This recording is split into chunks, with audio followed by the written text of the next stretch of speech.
कानपुर में डीएम और सीएमओ के बीच चल रहा विवाद का आखिरकार पटाक्षेप हो ही गया।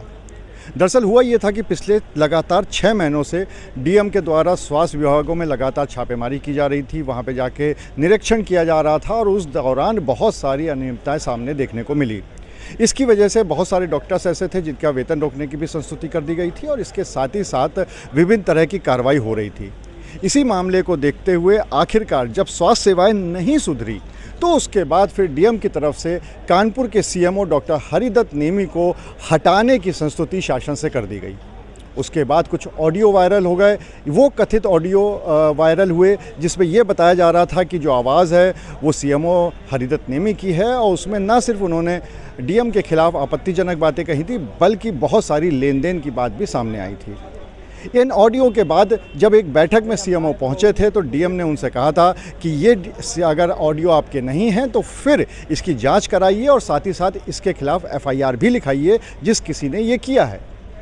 उसके बाद से बयान सामने आया था सीएमओ डॉक्टर हरिदत्त नेमी का, जिन्होंने साफ तौर पे बताया कि ये ऑडियो उनके नहीं हैं। हालांकि वो एफआईआर नहीं करा रहे हैं लेकिन ये ऑडियो उनके नहीं है और इसके साथ ही साथ उन्होंने ये आरोप लगाया था कि कुछ ऐसे लोग हैं जो कि भ्रष्टाचार में लिप्त हैं और ऐसे ही लोग डीएम को गुमराह कर रहे हैं।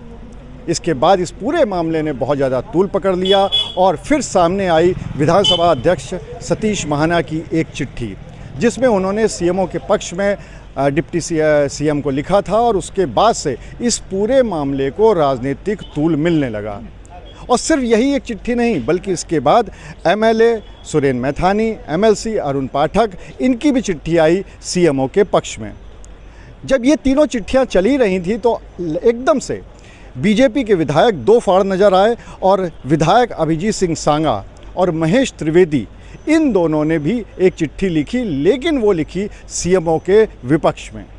उसके बाद से ये मामला और ज़्यादा तूल पकड़ता चला गया और जो इस पे विपक्ष है, समाजवादी पार्टी, प्रमुख पार्टी विपक्ष की उत्तर प्रदेश के अंदर, उनके भी बयान सामने आने लगे।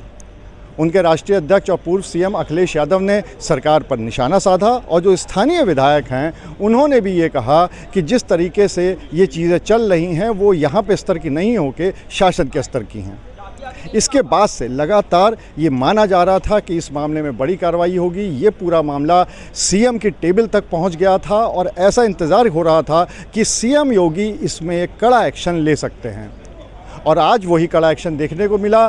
डॉक्टर हरिदत्त नेमी जो कि कानपुर के सीएम थे, उनको न सिर्फ सस्पेंड कर दिया गया है बल्कि मुख्यालय से अटैच कर दिया गया है और यहाँ पर श्रावस्ती से डॉक्टर उदयनाथ को भेजा गया है नया सीएमओ बनाकर। तो इसके बाद सस्पेंशन के साथ ही इस पूरे मामले का पटाक्षेप हो गया है। लेकिन अब देखने वाली बात ये होगी कि क्या सिर्फ सस्पेंड तक बात कायम रहती है या फिर सीएमओ के खिलाफ आगे भी और कोई कार्रवाई होती है। अनुराग अग्रवाल, TV9 कानपुर।